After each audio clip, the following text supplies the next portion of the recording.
Yes, it has a boy beat.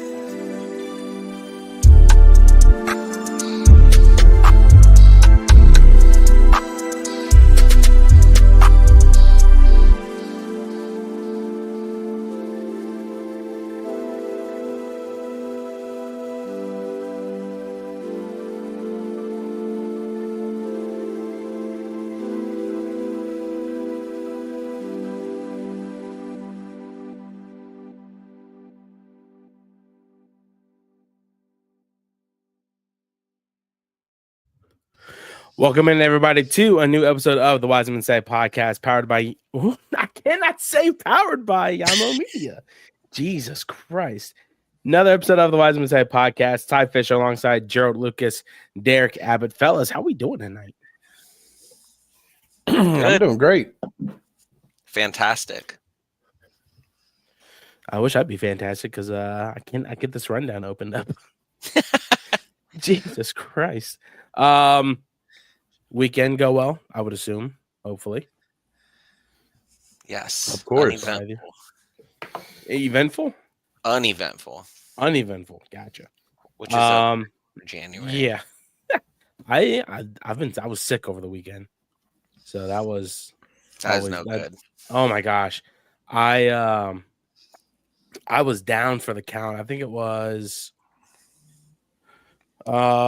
Saturday into Sunday with a 101.3 fever.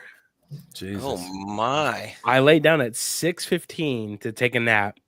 Woke up at 9. Took my temperature, it was 101.3. Took some meds, laid back down, woke up at 3:30 in the morning. Absolutely shit-faced, pretty much. I was done for. Thankfully, I was just absolutely sucking down cough drops, meds, and shit like that. All I have now is just I have very bad allergies, and congestion is just absolutely horrible. Oh, I Sound feel like like Darth the Vader. year's been bad. What's that? Sound like Darth Vader. Dude, I was horrible.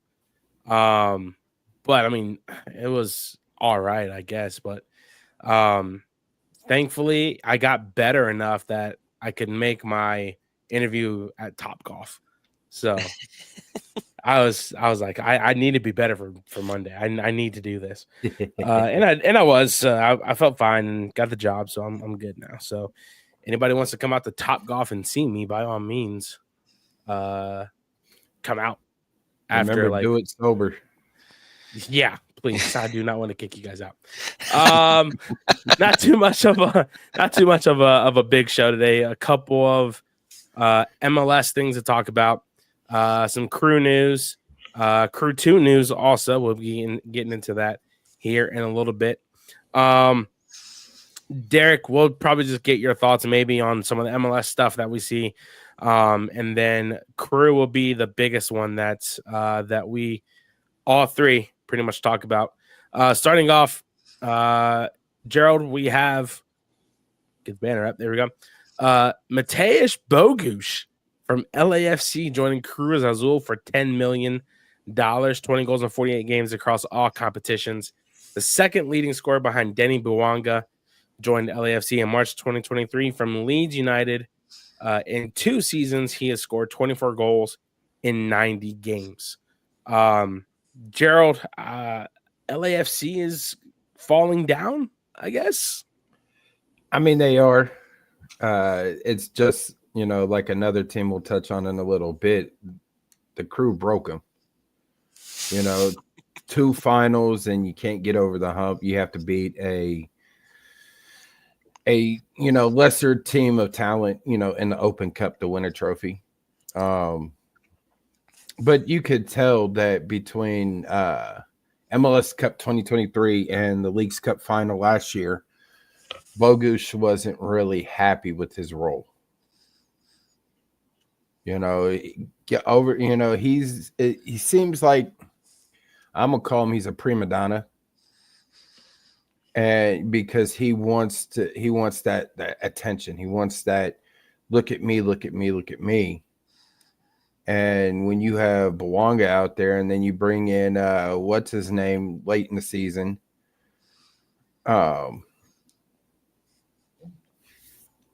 Jerald, you bring him in. Now he's like the back burner. Yeah. So he wanted out. And I saw LAFC boards and them bashing him, and I mean you can't really bash a man that wants out. Yeah. And Cherundolo, I think he's on his way out of there because the system that he's running, people caught up to. Yeah. And it's not really that magical anymore. Derik, from what I know, you watched the 5-1 win over LAFC last year. I probably would assume that you also saw the 3-1 Leagues Cup win over LAFC last year. Yes. If you watched any of Bogusz, what did you think about him? What did you like, not like? No, I mean, I would agree too. I think he slowly just kind of started to disappear after a while. Like you could just tell, sometimes you see players that if they aren't happy with their position and stuff, it inevitably affects the play where they just don't seem as engaged after a while. And I think in both games, you could start to see that with this team that at one point was gelling like crazy. I mean, they were hitting, what was it, 3 finals in a year, and even though they didn't win them, I mean, they were playing great that entire season as a well-oiled machine. And when you start bringing in new people, I think if you have somebody who's, not content with their role anymore, inevitably they just kind of fade away. They're not putting in that extra effort anymore because he was probably trying to get out, and that's what probably sparked all this in the first place, which... weirdly, I was thinking about this today. It seems very reminiscent to me of what went on with Atlanta after a few years when they were running really high and playing really well. And then these guys just started to jettison out to other teams. And there's always a money factor involved when you can get a lot of money for somebody to send them overseas. But I think a lot of that also has to do with you just have to reset after a while with everybody in those teams, and not our team, I think, or others out there, but they remind me of an Atlanta of the West at this point. Yeah. Refresh my mind, but didn't Giakoumakis go to Cruz Azul last year? Yeah, Georgios Giakoumakis went to Cruz for Azul. His knee. Yeah, and then I can't remember if he's still there. I think he is. Yeah, I mean, that's a deadly combination right there. If he's healthy and those two together. But it's also too, like I was touching about Cherundolo's system out there in LAFC, and the stars that they brought in. Yeah, look at Philly. Look what Jim Curtin. Jim Curtin had built a powerhouse team there. Granted, I don't think they didn't win a cup, which I think that would have saved his job if he would have had, at least one cup under his belt. Yeah. But he was very close. Yeah. And he was building, a powerhouse out there, but then the league starts catching up to you with your systems. Yeah. Whether your defensive tactics or your offensive tactics. And so they start figuring you out. And then now you see Philly, started dropping down. It's going to be the same way with LAFC. You got Bouanga and you got Jerald. You got, you got some young talent out there, but the West has figured out their style. So has, Columbus. So, I mean, it's just one of those, it's like, it's a matter of time. And when you start to see LAFC not up there in like the top 2, top 3, and you start seeing them at the middle of the pack, look for them to, look for the seat to start heating up. Mm-hmm. And if not by the end of the season, if they don't, I'll tell you this, if they don't make the playoffs, or if they make the playoffs as a low seed, Cherundolo will be gone. Weirdly, too, like with Philly and them, those are like great correlations. And it makes me think. I don't know if it's related whatsoever, but like both those head coaches for a while were like associated potentially with like future men's national team coaches. I don't know if that's anything to do with it, but perhaps in both cases, maybe those coaches were kind of taking their eye off the ball because they were more focused on maybe getting that role or maybe starting to play, players a little bit differently to try to jockey for that a little bit. And neither of them ended up with it. But I don't know. It just got me thinking for a second, like the weird kind of connection there that maybe that ends up, having to do something with it also. I think, see, with Bogusz leaving, everybody's like, oh, okay, we offloaded one of our high players. Now we're dead set on Antoine Griezmann, right? But I'm thinking Olivier Giroud really hasn't contributed much since he's been in MLS. I talked to Ivan, I think it was last week, the LAFC guy about Yao Yabo, and we were talking about Hugo Lloris also. Granted, he's a keeper. He was like, he's been an iffy signing. He was an iffy signing. Giroud, he thinks Giroud's a bust. I mean, you go from French national team every 4 years for World Cup to now he hasn't even scored a league goal yet, or has he? I don't think he has. Hasn't scored a league goal to his name, as far as I know, I should say. That's wild. To that, it's like, what is happening? And you think that Cherundolo, who made MLS Cup final against Philadelphia, made MLS Cup final against the Columbus Crew, made the Open Cup final, Leagues Cup final, you would think this guy that has a championship pedigree and has great experience under his belt would think that you don't need to go for all the shiny, flashy players that are getting up there in age. You want to go for somebody who can score a goal. Bogusz was your guy alongside Bouanga scoring goals. And it's like, that's why I asked Jerald, is LAFC falling down? Because I know Bouanga's frustrated a little bit. Bogusz is gone. Vela's gone. Vela's back. Vela's back. He signed another year. Did he? But yeah, he signed another year with LAFC. Yeah. He came back, barely played. Granted, it was at the end of the season. I don't think he's going to get time back in the starting 11. They're about to, I think they're offloading Kike Oliveira also. It's like, what is happening? Is it did Toronto lose the locker room or something? Or are these guys just like done for with LAFC because they're not getting any quality players? They're getting quality players, but they're not performing really well. So I think with Giroud, now I'm not sticking up for him, guys. I'm not.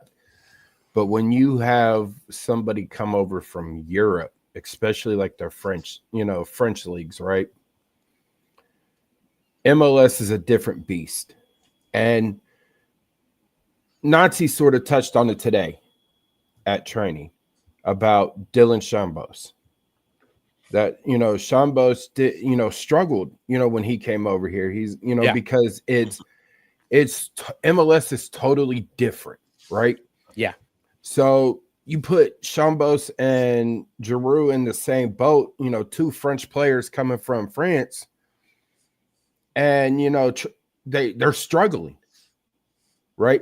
They're struggling, at first, but now you got a full season now. You got the off season, you got you have the short off season, but now you have a full season, to finish getting up to speed with MLS. Yeah. And and I think from our French player, Dylan Chambos, I know we're gonna see great production. I just think it Giroud just needed time, because look when he came in. It was like September, wasn't it? Late August, early September. It was during that summer window. Yeah, so I mean, he had originally agreed to everything back in like the spring, but waited for his season. Well, that and he waited for his season to end, and the season ended, and then next thing he comes over. So I mean, it's just one of those things. Like it takes time coming over from Europe to MLS versus MLS going over to Europe. Yeah, so look for maybe a little more production, but I really think that we're seeing the downfall of LAFC as a giant out west. And the Galaxy on the rise too, so that's might drag some of the LA fandom back that way, depending on how you look at. I don't know how their fandom, I know how diehard their fans are, but oh man, it's like it reminds me so much of how like the Crew in Cincinnati were when Cincinnati joined the league. And Crew fans that were traveling from Cincinnati jumped ship to Cincinnati and are all diehard orange and blue now. But then it's like Crew are like winning trophies, and Cincinnati hasn't won anything except the Supporter Shield. It's like it's like one of those things. Like when LAFC came about, LA Galaxy fans jumped on the bandwagon for LAFC and are all I've been black and gold since the inception.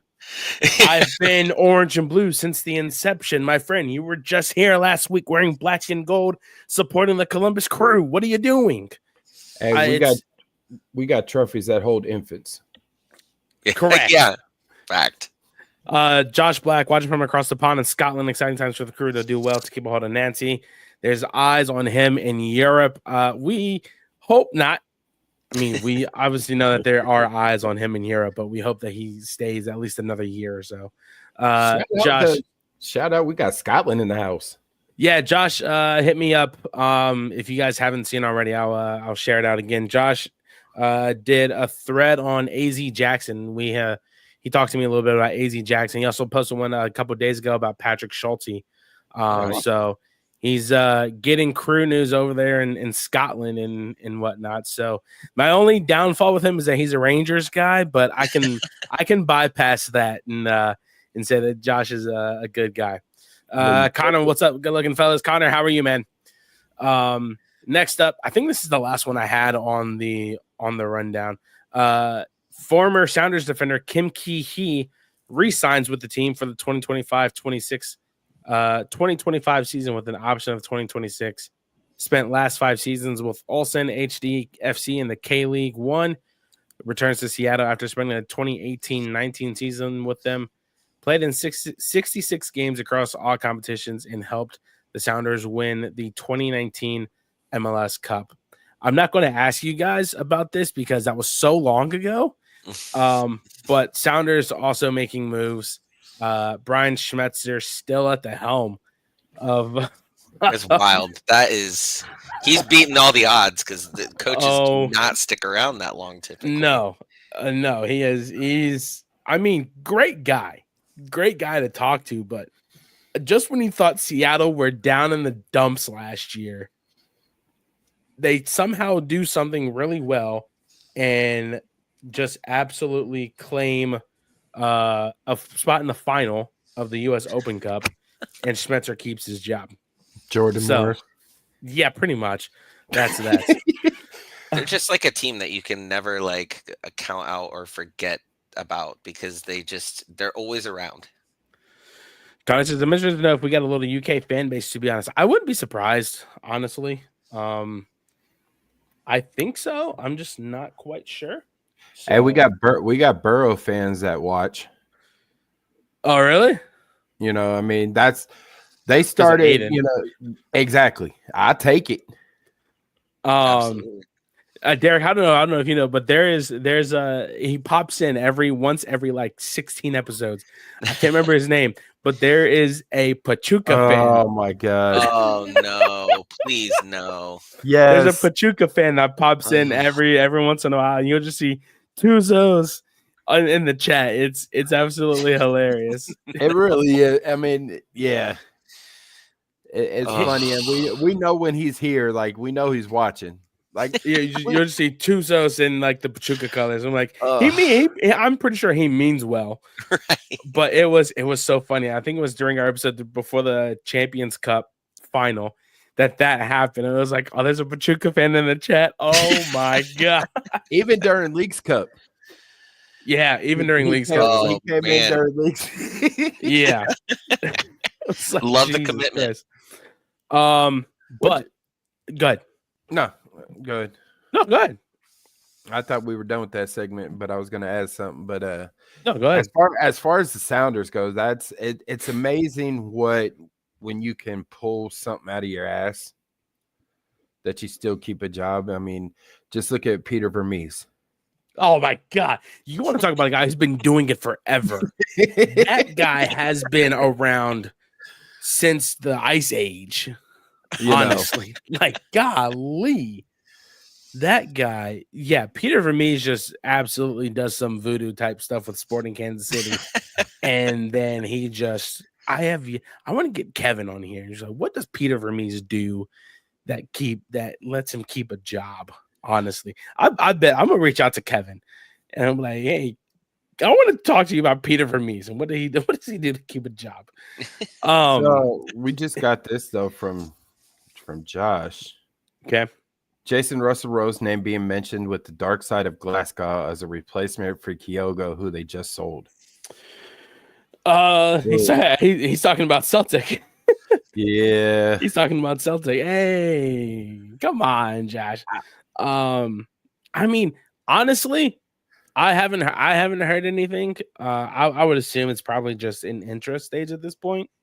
But you think about the competition that the Columbus Crew have at forward, right? Rossi, Hernandez, Ramirez, Jason, who else? I mean, Dylan's listed as a forward, so is AZ. Yeah, Dylan, AZ, yeah. Like people who can play like these positions. You think of the competition, and it's like, where can we fit all these guys in at the same time? I think that will be something to keep an eye out on, especially with the summer window comes up really fast, honestly. So it's something to keep an eye out on. I honestly wouldn't be surprised because he definitely has talent. Good. If you want to say something, Jerald. Oh, it definitely has talent. Working on being more consistent. You know, it's his third year under Nancy, so Nancy's really getting the best out of him. You know, during training and everything, and even in games. Hell, Kucha said there was on that one where he just scored his second goal, and he could have had the hat trick, but Jason was right there, and he was like, he sent the pass over to him, and it was a 2v1 with the keeper, and he called Jason a killer. Yeah, I mean, he kind of went on a little mini tear during that kind of run right there. Yeah, I love Jason. He's such a good kid.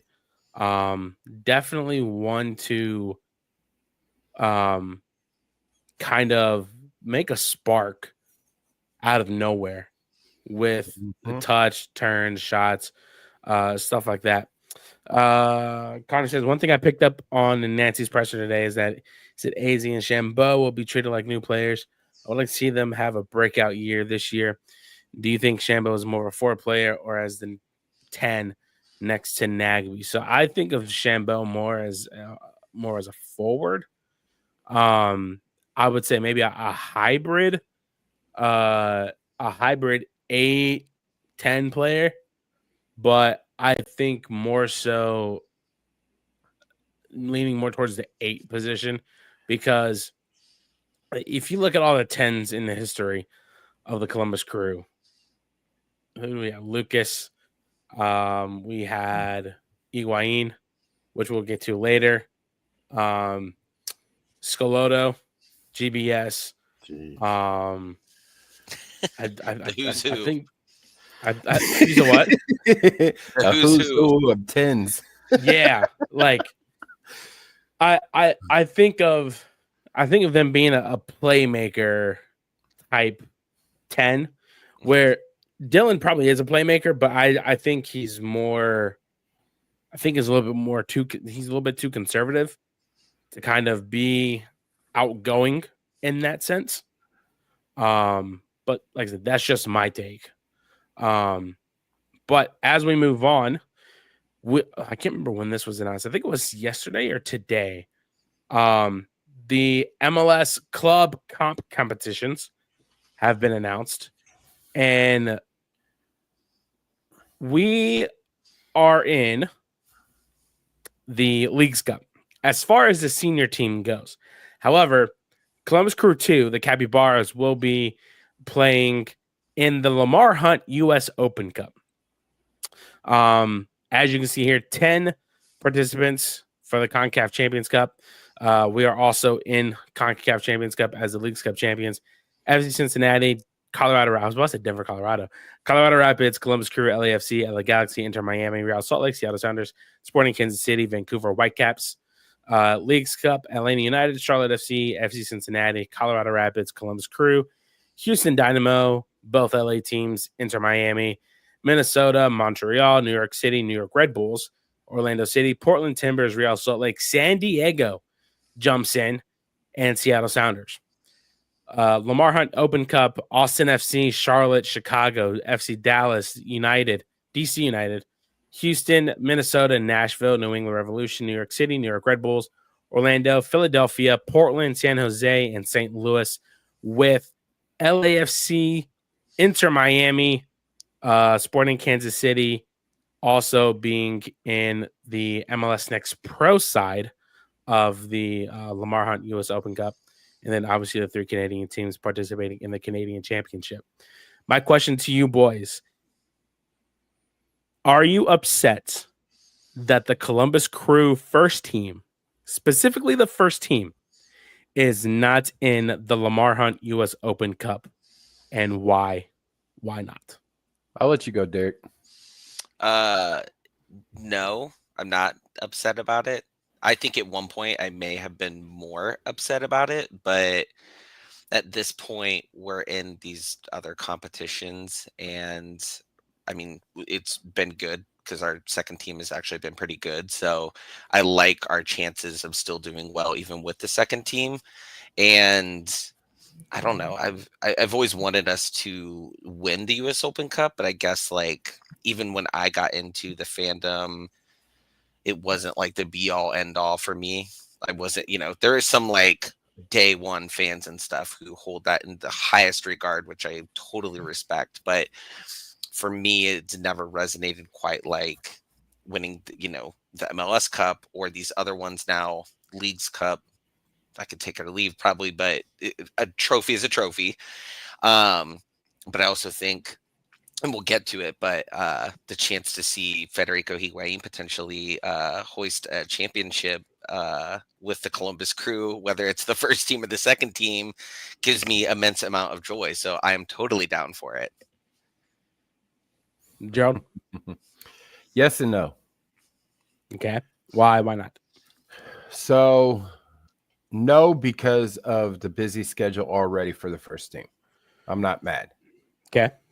I really think that with them trimming down Leagues Cup to where now it's the top 9 out of the East, top 9 out of the West go, instead of all MLS teams are in Leagues Cup, you shorten the tournament down some because based on how many teams are in there, right?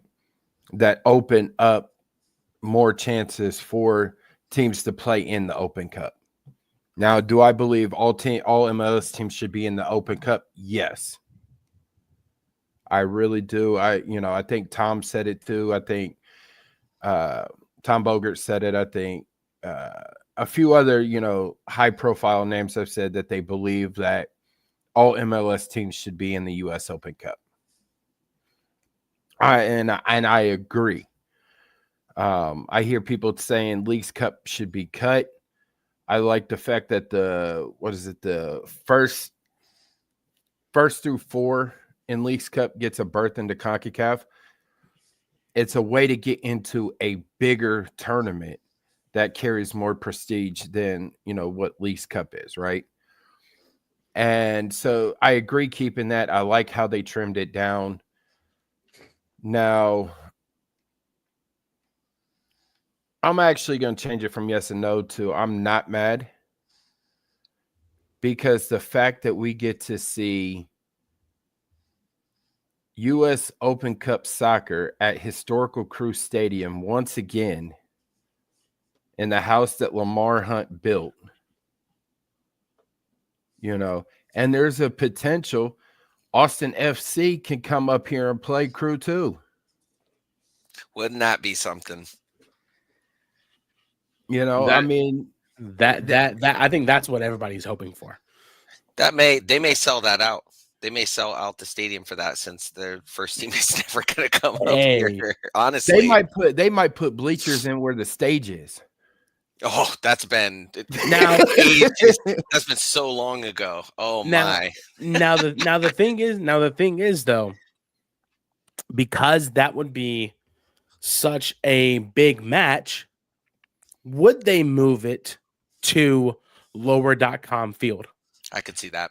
It also all depends though on schedule though. The championship game, does the first team have a home game? Oh yeah. You know what I'm saying?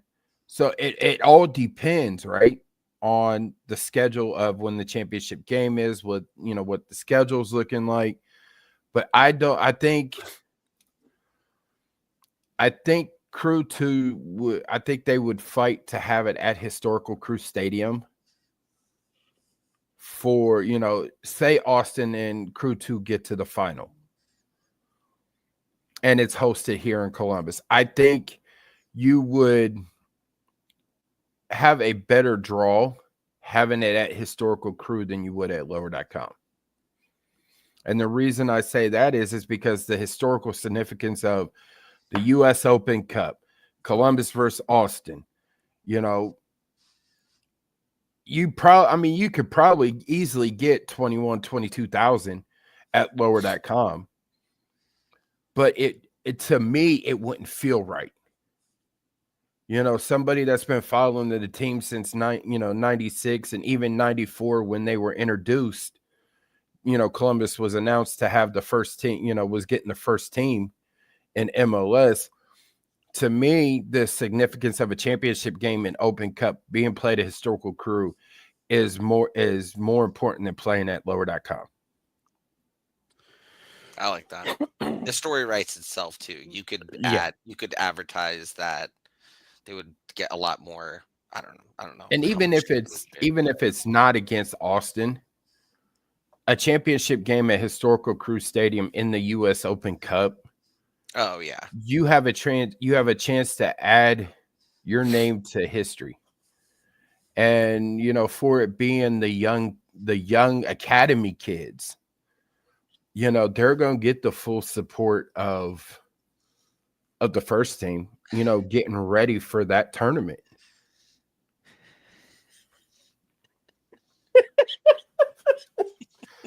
Oh my God. Yo, Tommy is a character. Derik, this is Tommy. He's one of our friends over at Scarves and Spikes and a Atlanta United podcast. He lives in Cleveland though. So come on, Tommy. What? He lives in Cleveland. Duck fan. Yeah, he's also an Oregon Duck fan too. Oh. So Ty's a Gator fan, so I am a Gator fan.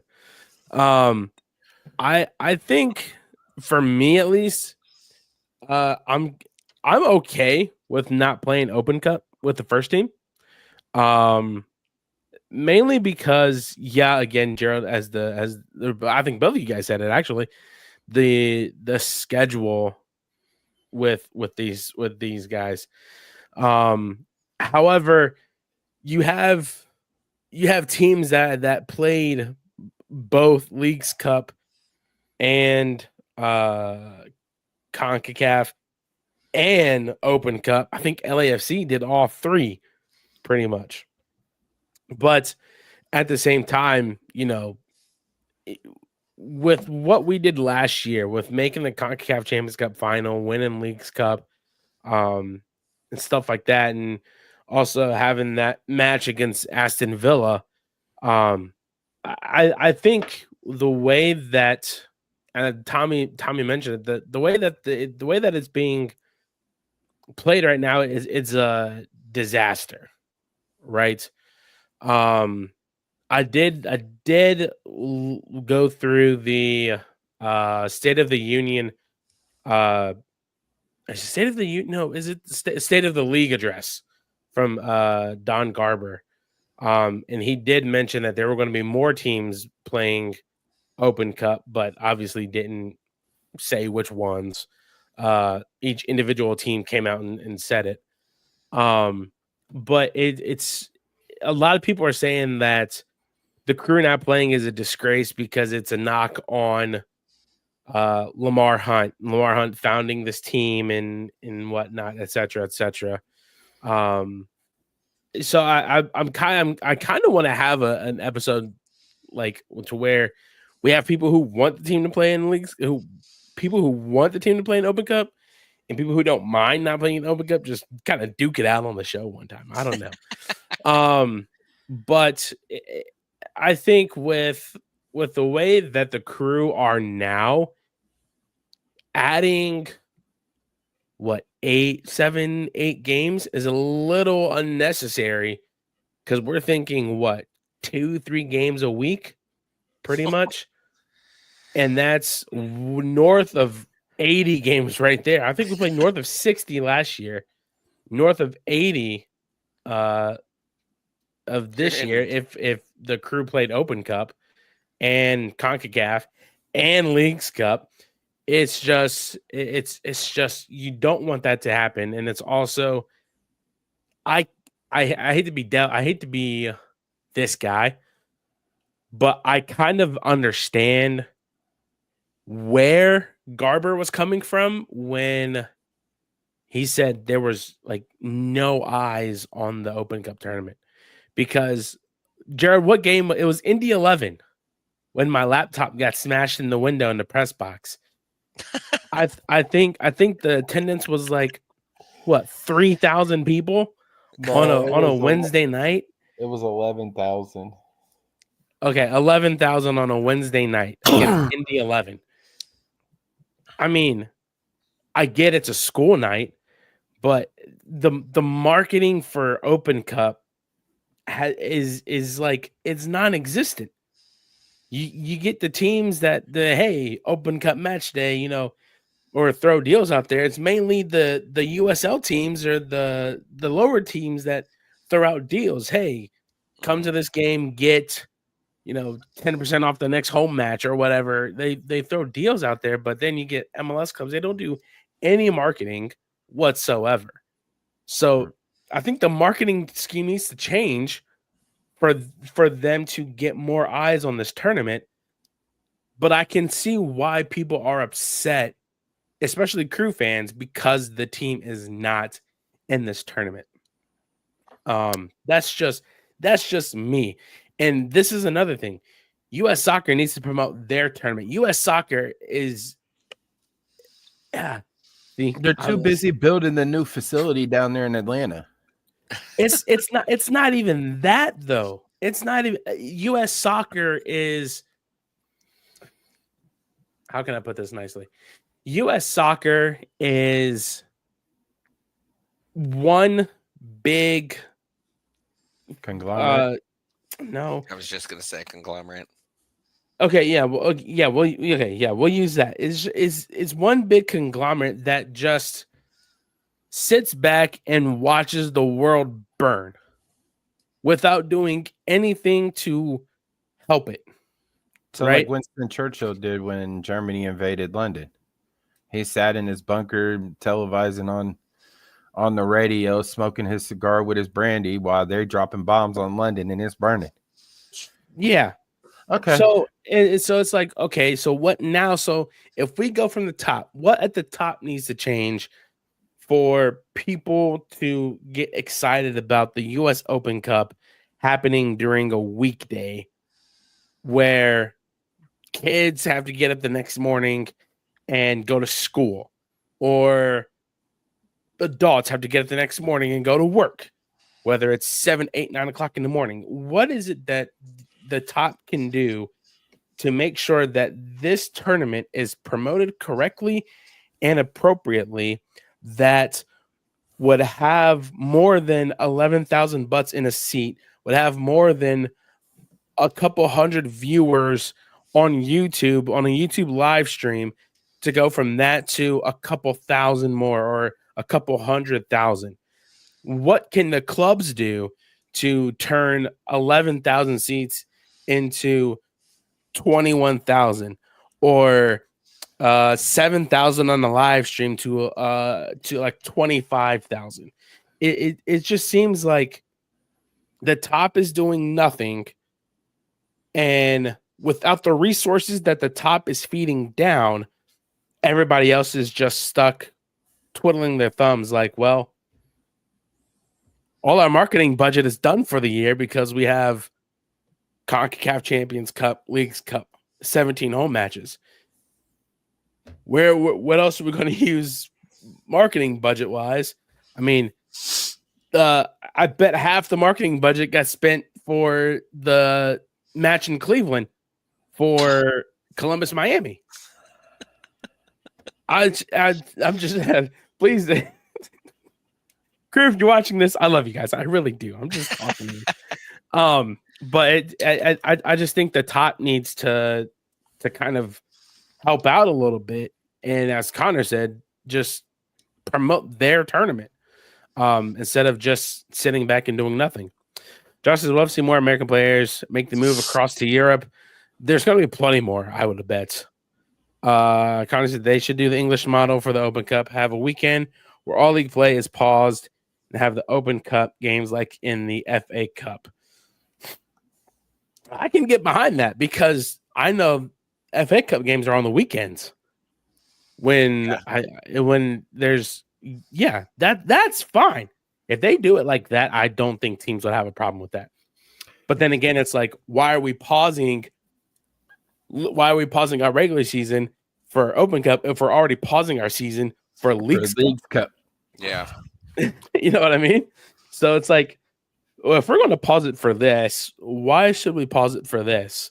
Yeah. Instead of just having it all run together, which is why I think that U.S. soccer should change the schedule. This is just me again talking, to a winter spring format instead of a what is this? Is this summer fall? Is this summer fall format? Spring, summer, fall, whatever. Yeah, to go August. They should go by the European calendar. We'll just say that. That's just my opinion. I'm off my soapbox. If any of you guys have anything else to add before we move into Columbus Crew News. I actually do. Connor had a comment here. So if the Cappies make the final, do they go in the CCC as the first team stand-in, or will they go in as the U.S. Open Cup winners on their own? That's that's tough. That's tough because they win it all, right? Look at the scenario. They win it all. Say Columbus wins Leagues Cup again, or wins, MLS Cup. I want MLS Cup. You win MLS Cup or Leagues Cup, right? You're right back in CONCACAF. You're right back to the round of 16 also. Yeah. So how do you, and if Open Cup champion is Crew 2, what do? So I think that this is hypothetical. I think they would go in as their own. I hope it happens. Yeah, you and me both. I hope the chaos. All three of us. I hope the chaos happens like that. I think they'd go in as their own because, well, see, then, but can when you have two representatives of the same organization playing. They do have. There are. Hell, let's just look at it again.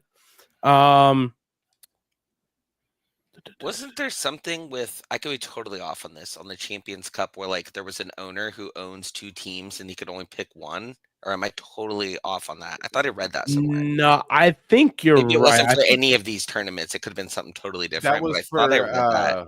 Club World Cup. Oh, that's right. Okay. Yeah. And you had to choose one, right? Yeah. Yeah. Which is wild. I mean, it's just a crazy scenario right there. So for some reason, I thought that Atlanta United had their second team playing in the Open Cup as well as the first team, but I'm definitely not seeing that at all. No, Tommy from Scarves and Spikes and or Stripes. Scarves and Spikes. Yeah, Scarves Spikes. But yeah. And I think also Tyler Pilgrim from the same show both posted something about that, how Atlanta United Atlanta United's first team are in the Open Cup, that they're not in there. So, Atlanta fans are very upset that they're only participating in Leagues Cup and not also in Open Cup, since they only have one tournament. Why is that? That beats the hell out of me. That seems kind of odd. It does. I think it's also, well, I know Leagues Cup was based off of where you finished in the season, but I'm wondering why they didn't get a chance to go for the Open Cup. Yeah, I don't get that. Owners, man, I'm telling you, man. Owners, man. They want the most eyes on the team that they're going to lose to, and it's probably going to be Columbus. Now moving on to Columbus. Marino Hinestroza. Finally, I shouldn't say finally, but Marino Hinestroza has been transferred from the club to Nacional for an undisclosed fee. My guess is 1.5 million, but I don't know. I was really hoping for him to have a breakout year this year. I'm bummed because we saw flashes of him. And especially his goal against Nashville to end up with a draw, considering everything that Columbus went through in that game with being beat on by Leal and everybody else. Oh, yeah. That was the bicycle kick one before bicycle kick goal from Nashville before halftime. Yeah. But I mean, I'm bummed because we saw flashes throughout the year before he was loaned out that, he has something here. And, I was hoping after the loan that when they said that, he's coming back to the team, I'm like, this is going to be exciting for the offseason and training camp. And now he's back with, the team we loaned him out to. And it's just like, well, fuck. I mean? But then again, it's also a crowded forward room as well. You got, Cucho, Diego, you got Christian, you got Jason, you got AZ, you got Dylan, you got, you would have had Marina, Hinestroza. So, I mean, it's just like Ty said, how the hell, where the hell are you going to put all these guys in for playing time? Yeah. I mean, with all the games that we have, yes, having that added depth there for that group is great, but you become unhappy when you're not getting minutes. So. Yeah. That's what I think probably kind of happened, is that he probably was getting more minutes overseas and just, I don't want to say saw the writing on the wall, because I think he would have gotten minutes here too, but I think he just got a taste of it over there. And I could easily see a scenario in where he came back over here and was like, I want to be back over there. Like, I would rather at this point mesh with them and keep what I have going over there. And they probably saw the scenario where, we might not be able to give you as many minutes as you would get over there. And maybe it's just best for everybody, at least for now, and maybe in the future come back. That'd be nice. MLS gone wild. Where do you think Hinostroza would have been on the depth chart? I don't know that he was a great stylistic fit. One of, if not the only signings that hasn't worked out since Nancy started. Fourth or fifth. Well, fourth. I would have said third, because you think what was he, left or right? Left. So I'm thinking probably third, right? Because you have Max, you would have.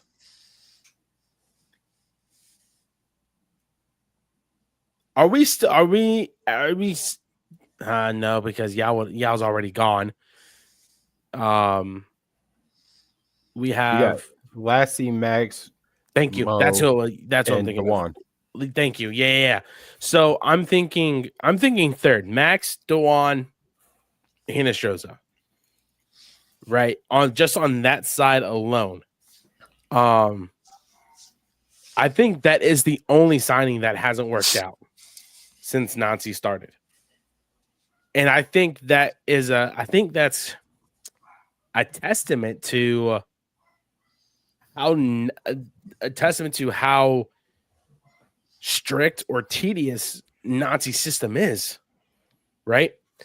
Yeah, he had flair, he had speed, but I think it's also more so of,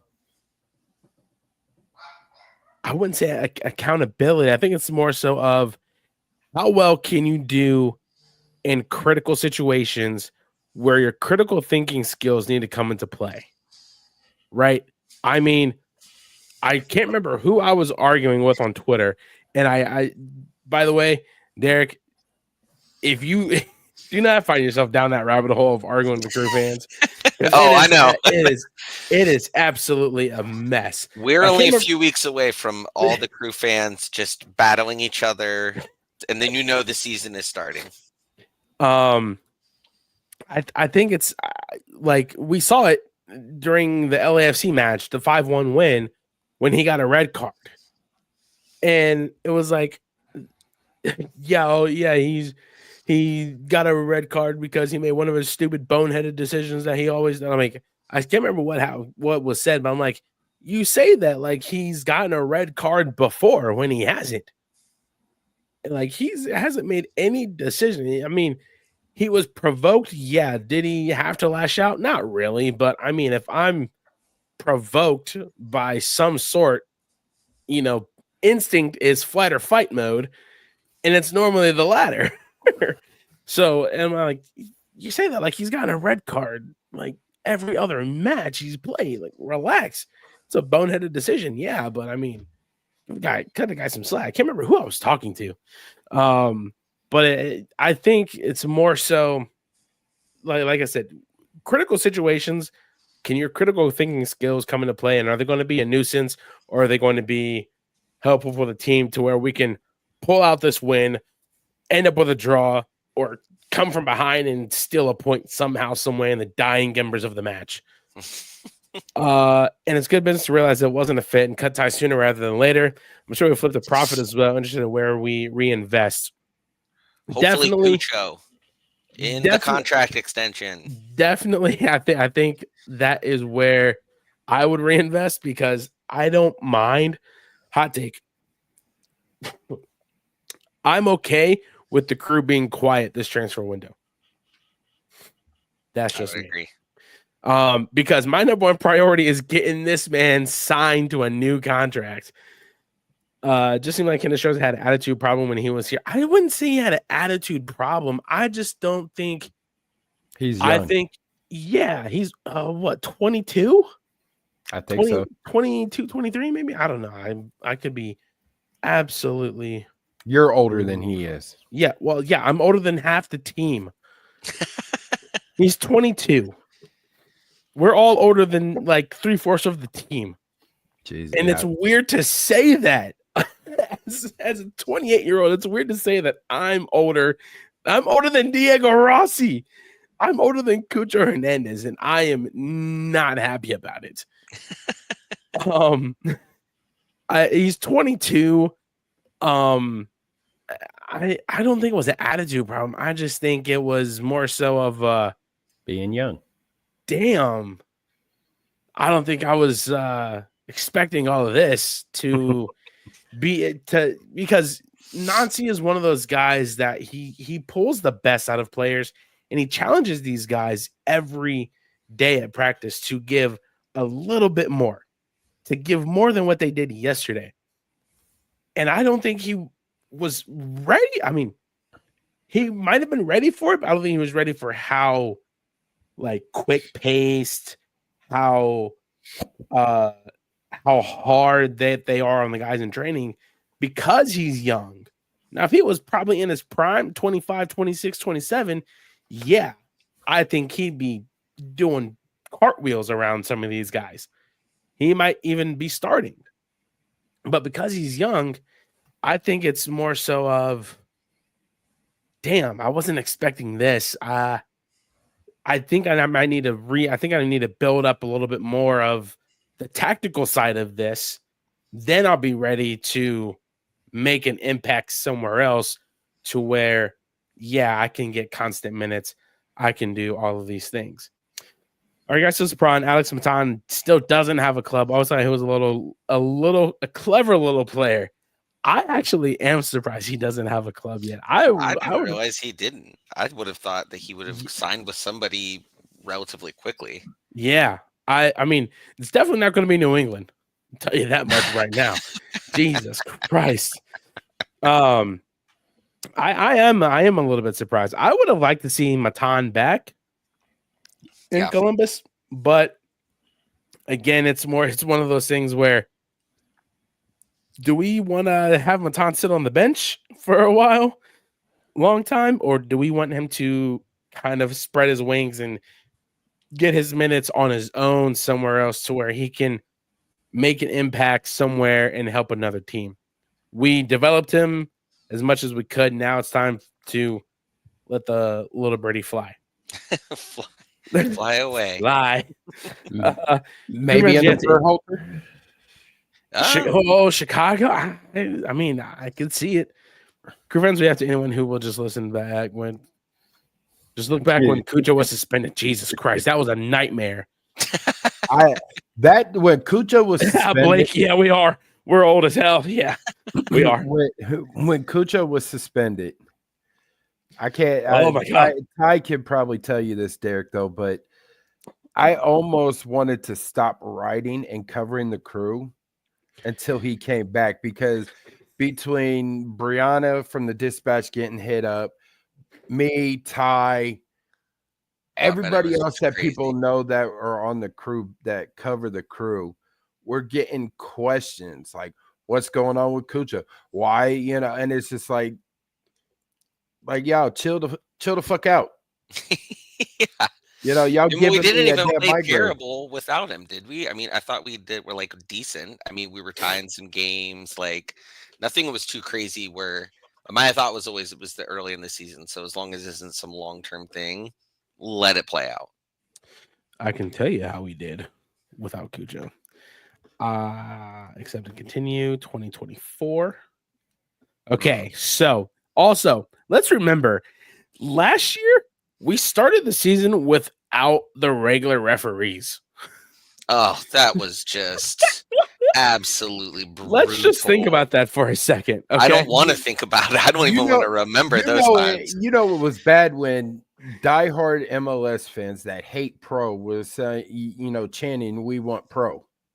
Oh, yeah. I thought yeah. I don't remember that first or second game, the home game, where the refereeing was just so out of control that I thought there was going to be a mutiny by the end of the game. I'm like, they may have to stop the game and just let everybody disperse, because the people in the Nordic were so mad. It was crazy. Oh, I bet it was the first game, Atlanta United. It was I bet it was the game. that because Farsi got taken down. Was it like in the box or something like that? Yeah. Yes. Yeah. Yeah. It was a Totally PK. Yeah. And everybody wanted a card, but the referee didn't give one. I remember that. Now the Charlotte match is where all hell went. Broke loose, because I can't remember who I was talking to or who we were talking to, but we were on a watch along. Yeah, but I can't remember who said something. It was like, we knew it was going to be crazy when we had to restart twice. Oh, that's right. I completely forgot about that. That was also, Yeah. I think I was watching it like muted. Like, I don't remember if I was at home or at a bar watching on my phone, whatever was going on. It was muted. And I just kept looking at it going, what is happening? Like, what is going on here? Yeah, that was absolutely horrible. Now, okay. You know it's bad when we're sitting here saying we want Serge Boyko back. Sergey Boyko. Yeah. And Ted Uncle back. Oh. Look, by the way, like the ultimate bad. By the way, did you guys know that he retired? Yep. Yes. Oh my gosh. All right. It's just the best news of whatever day that was. So, without Cucho Hernandez, 2-2 against Nashville, 1-1 against Tigres. Cucho Hernandez comes back against DC United, gets a red card. That's right. I think he played in this game. 1-1 against Tigres. We win 4-3 on penalties. He missed the Salt Lake game because of the red card. And then we had 2-2 against Portland when he came back. Look, we're getting the points. So we were getting points, but we weren't getting wins. And I remember that DC United game, that red card, when Cucho he came back and got a red card, I was like, I thought it was the end. Honestly, I thought it was the end. I thought it was like, well, Cucho's going to be gone soon. Like, Jesus Christ. Oh man, I do not want that to happen ever again. But it was that Charlotte match was just an absolute nightmare. Brutal. Oh my God, that was horrible. Oh Jesus Christ. Yeah, because Nancy was supposed to be down there, but he was sick. And decided the night before not to travel with the team. Yeah. So Kwame was the acting head coach. Yep. And it just was like the post-game interview. It was like how do you how can we talk about what happened with Kwame and like what happened? Nothing. We'll talk about what happened. Like, who was he talking to? Was he talking to a player? Was he talking to a coach? And I was like, this is not Cucho Hernandez. That is not the Cucho Hernandez I know. And I honestly think it was just frustration from the game. Because that game was so frustrating. Like, that referee had no idea what was happening. Lost all sense of control. Derek Jones ended up getting a red card. We had Fudge, who was it? Rudy Camacho and somebody else get taken off within the first 10 minutes due to injury. Oh, yeah. Derek Jones. It was like end the game, just forfeit the game. Just take the loss and move on. It was too much. It was Christian. It was Ramirez. Yep, it was gets taken off. Rudy got taken off first, and then Rudy. Due to injury because they're playing on turf. Derek Jones comes in, gets a red card.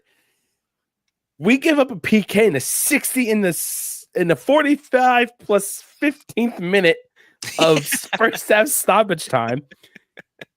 Dude freaking shanks it, and then we get a goal get taken back because this little bird eye from planet Mars, my gosh, decides that Max Arson was offside.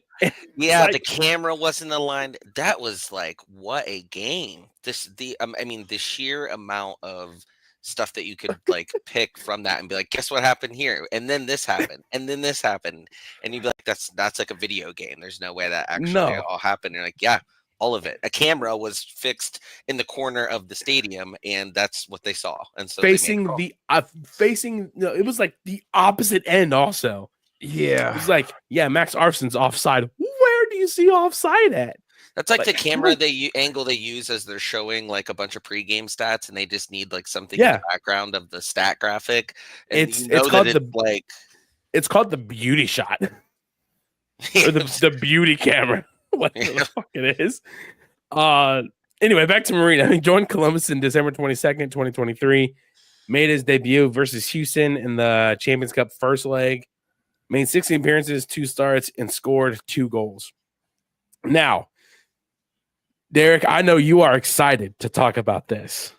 Oh, gosh, yes. I know Jerald's excited to talk about this also.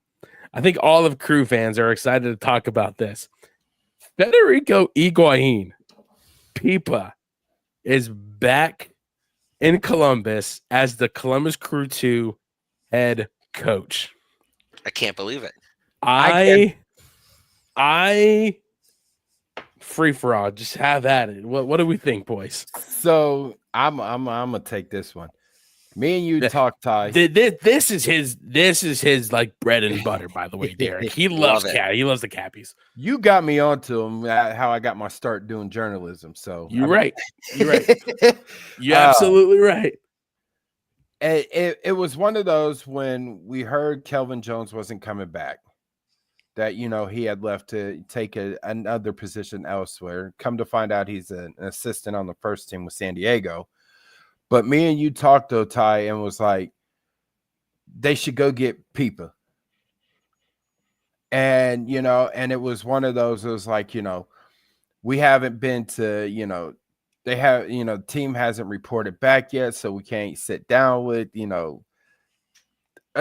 people at training and everything. But it was like, it felt like it was it was time. Pipa has his Class B license, so I mean, and then he just needed to have that coaching experience. And for me, his Inter Miami 2 team last year, they overachieved. And the reason I say they overachieved, yes, he's great at developing the players, but that team was at least a year or 2 away from being competitive. And, they finished 3rd in the league, in Next Pro, had the most tied. They were in the top 5, I believe, for goals scored and top 5 for goals allowed. So, I mean, they were up there. You know what I'm saying? And it just is only fitting that you bring back a Crew legend. To me, that's shown that he can develop players. Just, in the short time that he's been the head coach there for Inter Miami 2, they were dead last one year. Almost. And to bring them back from dead last to their first playoff berth since Next Pro started in 2022 and having some of the stats that they did, you could see his development. But like I said, they overachieved a little bit. Now you bring him back to an organization that he's familiar with. I still think he should still, have a cup, but we're not going to get into that one. And I still think that he should be in the Ring of Honor. 100%. But it just shows the all for one team mentality, and he displays that. And he knows what this organization, this club means to the city of Columbus and to the fans, and what it means, honestly, to MLS. So I'm very, they were talking about it today at training, and I'm like, what's what's Pipa's name being thrown around? And I happened to see Brianna's post on Twitter, like it was confirmed. I'm like, oh shit. Like it came true. Like, you know, and not taking away anything from Kelvin Jones, but you have now, this would be the third head coach for Crew 2. And you've had 3 great player developers. Laurent Courtois, Kelvin Jones was with the academy, and watched some of those players come up through the academy to Next Pro. And now you bring in Pipa. So, I mean, the man is truly black and gold. He should be in the what was it, the Ring of Honor, Circle of Honor? I forget what the heck they're calling it, but Ring of Honor, yeah. Ring of Honor, 100%. I know they saved that for people who have won MLS Cup or some kind of, trophy or championship. But if there's anybody who, in my mind at least, should be in there without those types of qualifications, it is 1,000,000% him. Like, navigated through them. He was with them through, everything, pre-Save the Crew, during Save the Crew. I can't remember. I think he was maybe a year after Save the Crew. I could be wrong on that. I don't remember exactly when his contract was up, but that whole time frame, I mean, just the best. I don't know, totally like my favorite Crew player ever. Like, when I heard that, I could not, of course, like, I didn't realize that he was not still with Miami. I don't know how those contracts run for coaches down there, so I didn't really think that was going to be a possibility. But as soon as I saw that, I was like, oh my gosh, he's going to be at all the games. Hopefully now they can like advertise him more and everything. Like, before, I remember he would come over to like the Nordic and stuff when Miami was in town and that type of thing, but they wouldn't do a ton of like pomp and circumstance, but like have him break through the wall, the brick wall, the match igniter. I want the whole thing. I want him to get all of the accolades that I think he deserved. And I know we did do like a T-phone stuff for him when the first time he came back and all that, but like, to be back in the fold and developing these players, I mean, I think someone like that, as good as he was as a player, like, to have, we've seen before Crew 2 players be able to come up and acclimate really well to the first team, to have the potential of someone like that to help bring people up even more is just remarkable. And to be fair, nobody knows what any contracts are down there in Miami, whether it's staff or player.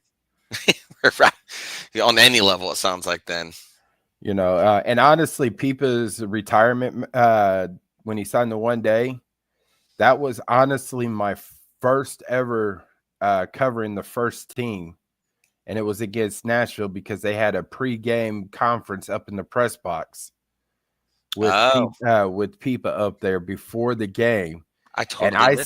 I still have the video on my phone of him, being there at that pregame conference, and then watching him, come out on the field, was getting his jersey, and then seeing the tifo come up with Maestro on it.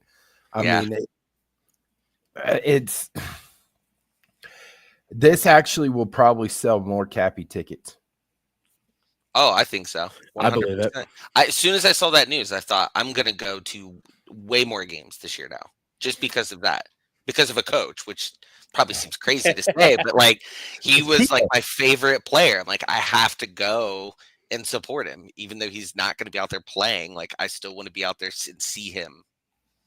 But like MLS Gone Wild said, where'd he go? There it goes. The hiring of Pipa Crew 2 has turned MLS Next Pro head coaches into MLS coaches. Laurent with Montreal, Kelvin Jones as a first team assistant at San Diego. And I mean, it's you come to Columbus, you're, as a coach or as a player, you're going to get pushed to the first team. Yeah. And you have success there with the Next Pro team. I'm sorry, but it's going to be one of those where we hate to lose you, but, we're not going to hold you back. You're going to get those opportunities you're looking for. And it's home. Yeah. Federico embodies the values of our club, and we're thrilled to welcome him back to Columbus as the next head coach for Crew 2. People understands the crucial role Crew 2 plays within our developmental pathway, and we are aligned in our commitment to identifying and fostering young talent. The vast experience he gained as a player, coupled with his recent coaching experience with Inter Miami CF and MLS Next Pro, make him a great fit for the role. People understands what it takes to go through an academy pathway.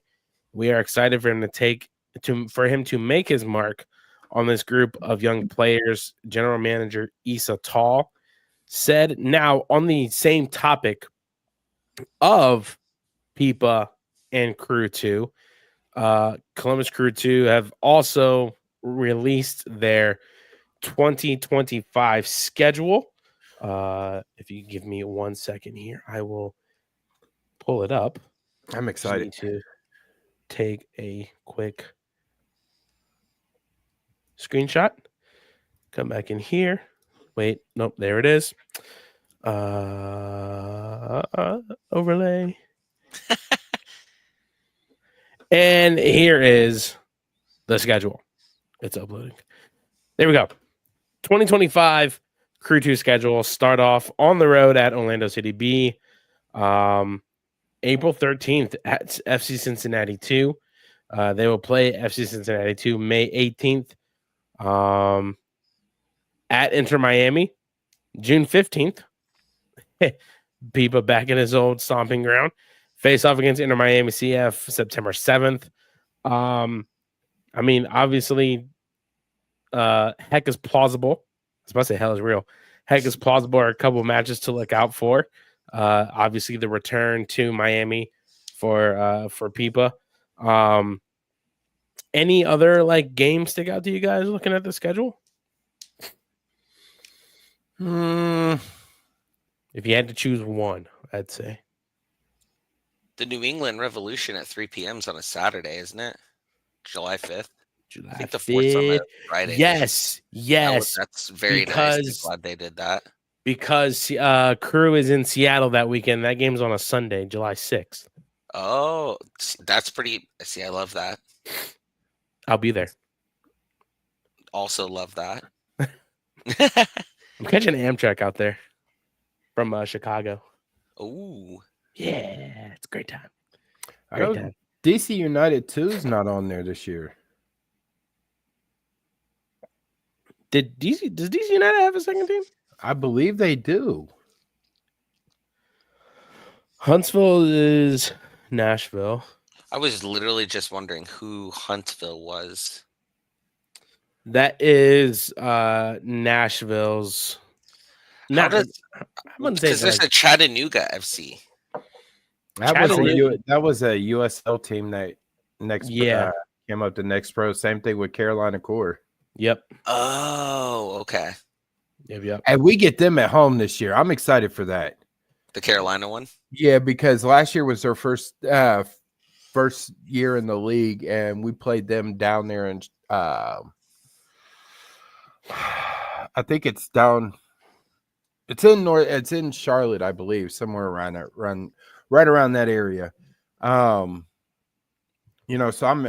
I like their kids. Their kids are cool. But I love to see them get up here. One thing I would love for Next Pro to do is cut down on the Eastern Conference games and bring in some of the Western Conference teams as well. Because you're playing everybody in the Eastern Conference at least 3 times a year. Yeah. That's a lot. And like the Eastern Conference teams don't get to experience playing up against the Western Conference teams until Next Pro Cup final. Wow. So I think, Next Pro should, go to like MLS to where you're getting, maybe 8 games. 8 games against Western Conference teams. You think it's tied to the? Well, how they did the agreement where a lot of them have they fly on charter planes and stuff like that. Do you think it has like travel implications and the teams having to pay for it? I mean, Crew 2 flies whenever they leave, they fly on, the cruise plane. Oh, do they? And they have buses. Yeah, you would think it wouldn't be that difficult, or at least get somewhere into the middle of America to like some of these teams versus just strictly the East Coast. Yeah. Yeah, and it's just one of those. Then you get to see what instead of watching highlights on film, you get to have that experience playing up against them. They don't see some of the stars until they play in the during the All-Star week. Honestly, they play in that pickup game pretty much. Yeah. During All-Star week. So, I mean, I would love for Next Pro to expand on that, to cut down on conference games and go to like 8 Western Conference teams, a year. Or even make it 6. Yeah. Something where you get a little bit of it at least. We're not asking for much here, MLS. We're asking for a lot. Damn it. Hey, I mean, we're the charter member of MLS, so we can ask what the hell we want. We want a good Hernandez contract extension. Did you see? Not to sidetrack it, but I saw Michael Aris put off the article at the Dispatch and mentioned it. We mentioned it last week, and he also mentioned wondering aloud if it was tied to the Deshaun Watson deal. Really? I do not want now. It's more and more people are bringing it up. I don't like that. I don't like that at all. It's all under HSG. I know you said that, and I'm like, no, please be wrong. I will not subscribe to the Dispatch. I don't know why. I just will not subscribe to the Dispatch. Oh, I just use the free. Whenever I have the 3 free articles, I have to pick and choose. It's got to really draw me in, or if it's like a crew-related one with something I think might be in it, I'll click the free one. But yeah, I don't know. Yeah. See, Brianna's articles. She covers the for the Dispatch, the Crew, and OSU Women's. Mm-hmm. She's got some good articles. Those are free. Oh, so there's like a a lot of hers are behind paywalls. Really? Yeah. Oh, I thought they all were. I had no idea. Like major feature stories are behind paywalls. So, you know what's not behind the paywall?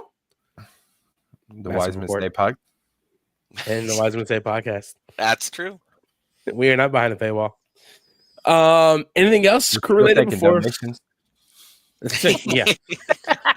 Anything else crew related before we move on to our yellow card, red card of the week?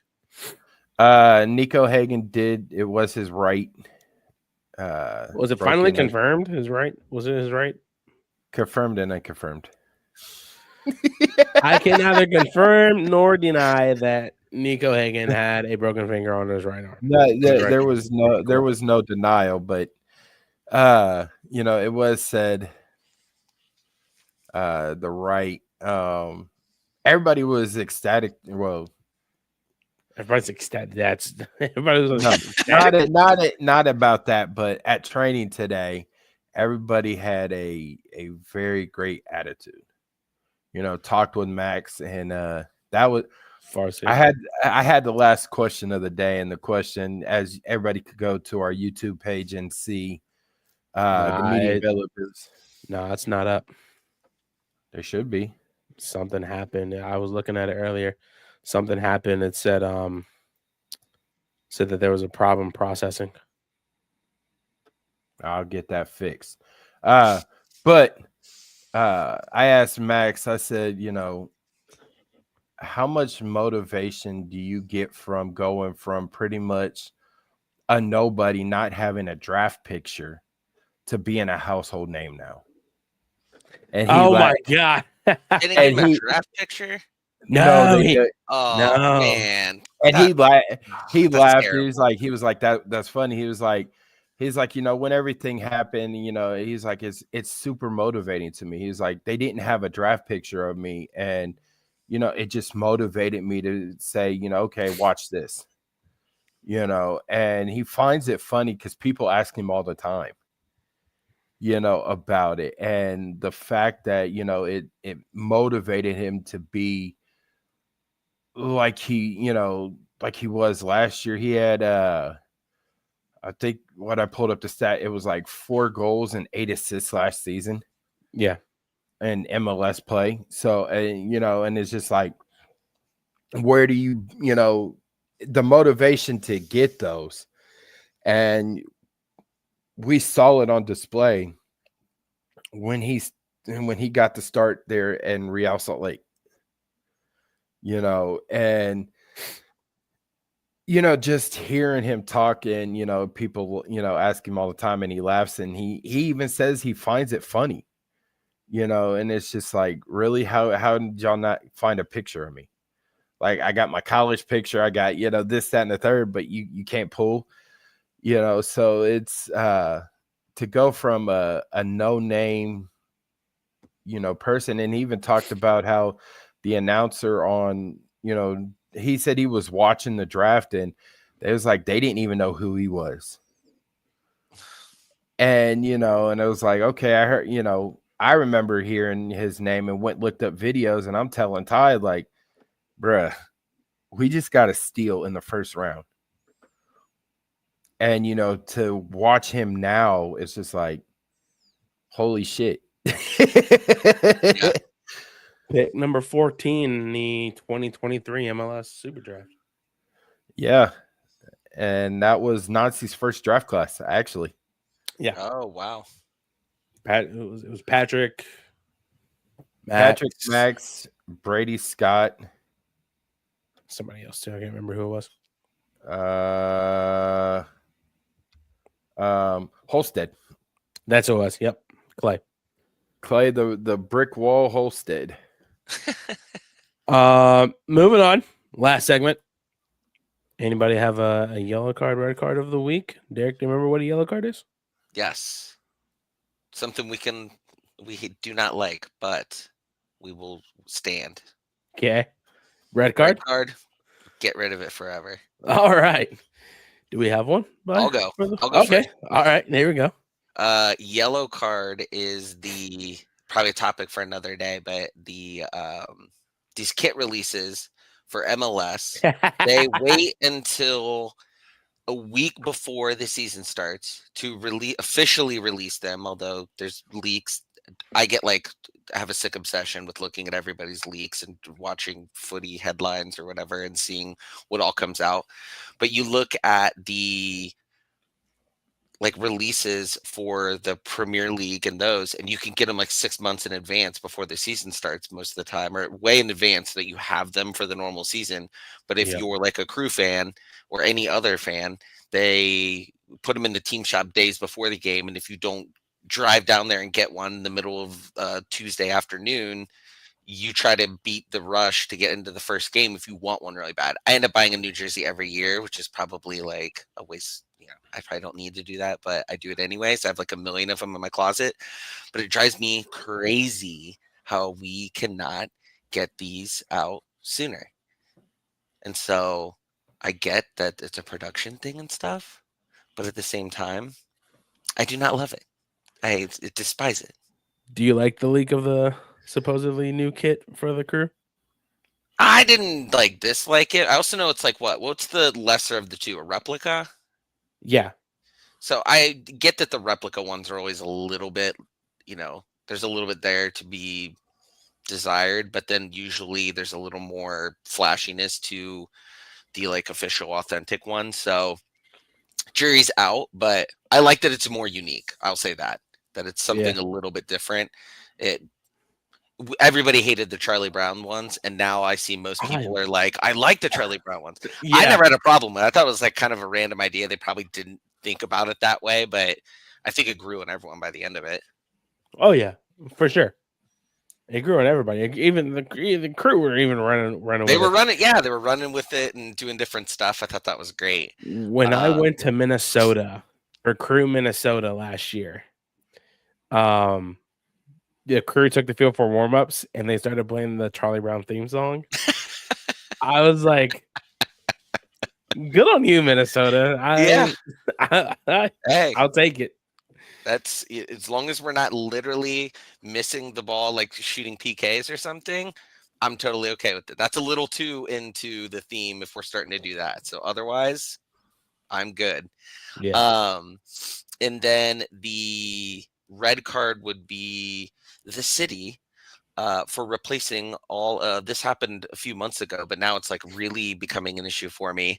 They replaced all of the trash cans in our neighborhood with new ones. And my neighbor and I have ours like in this back alley because we are right on a street that's like really populated, but we're the only two in the entire neighborhood that didn't get new ones. And so mine has now gotten to the point where it just gets thrown around once they empty it out every Monday. And if the handle is like broke, one of the handle pieces gone. So now I have one handle to lug this big thing down through like snow and stuff. And it is so close to falling off along with the lid that it doesn't stay shut when you pull it. Like it's literally probably a week or two away from just ripping off. But when I contact the city through the whatever number they have you contact, I get no response. So eventually I'm just going to like have a trash can with no lid and no way to drag it from point A to point B without like literally attaching my own 2x4 on it or something like that. So just put a red dolly. card.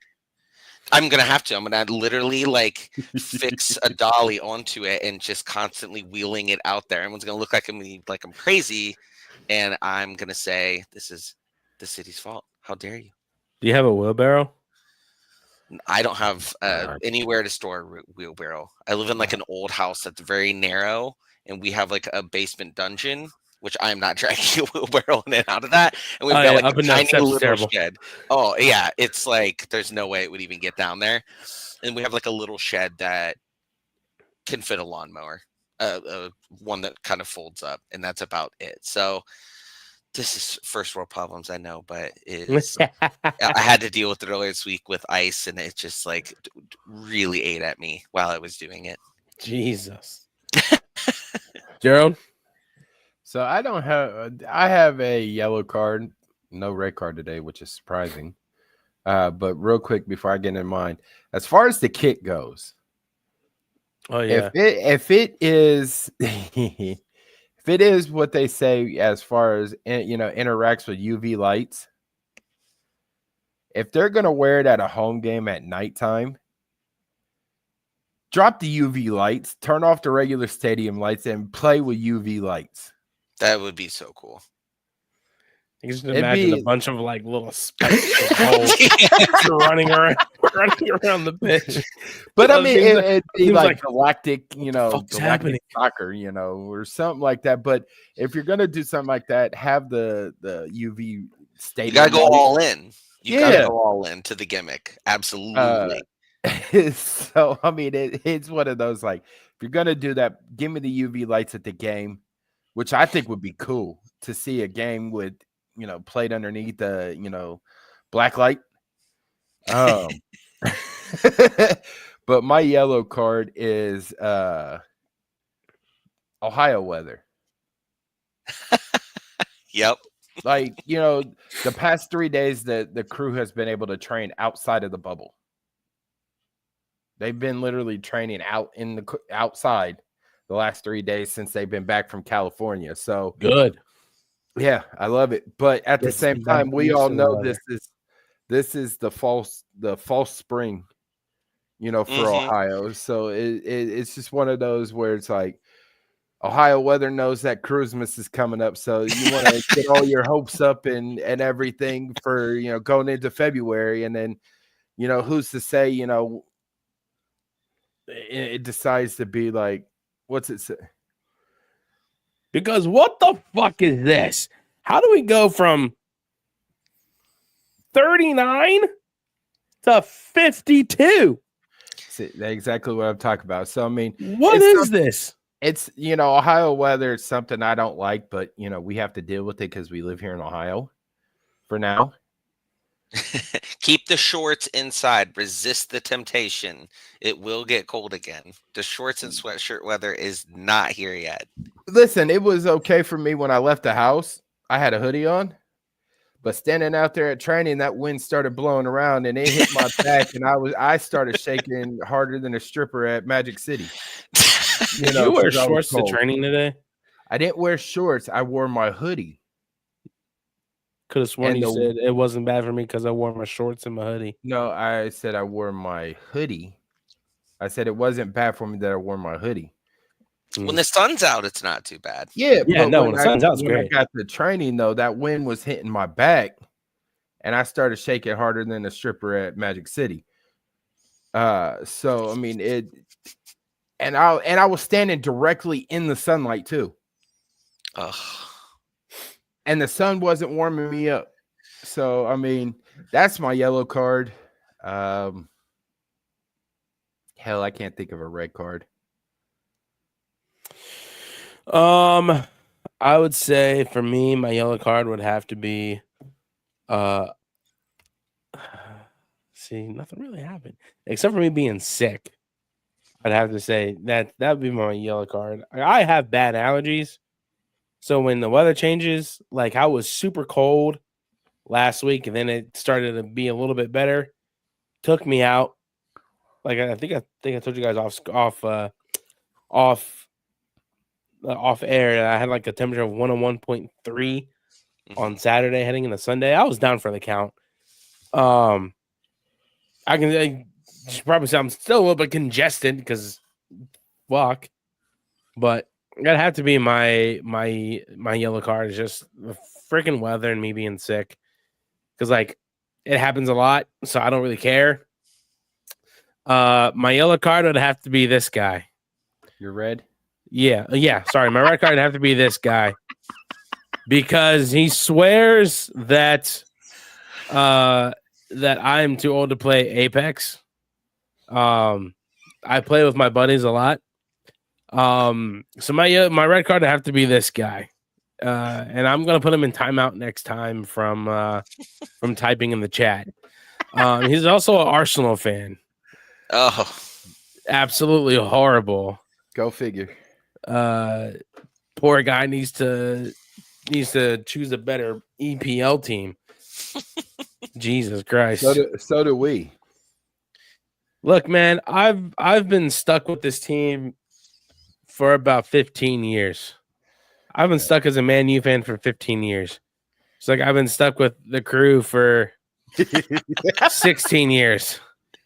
Look, it's like I can't just turn my back on them now. Who am I going to support? City? No, because they have 115 charges against them. I said City, and Siri pops up like I'm talking to her.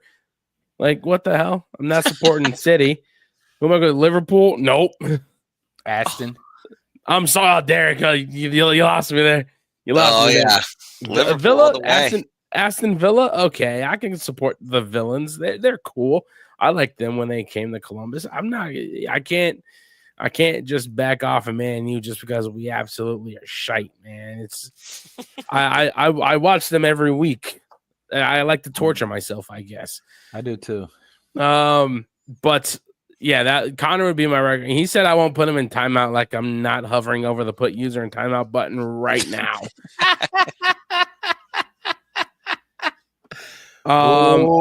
Southampton.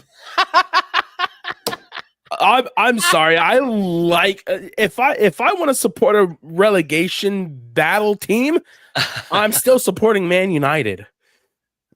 Or Luton Town. Luton's in the championship. At least they're good to watch in the championship. Anything else, boys, before we hop off and I get to editing this podcast?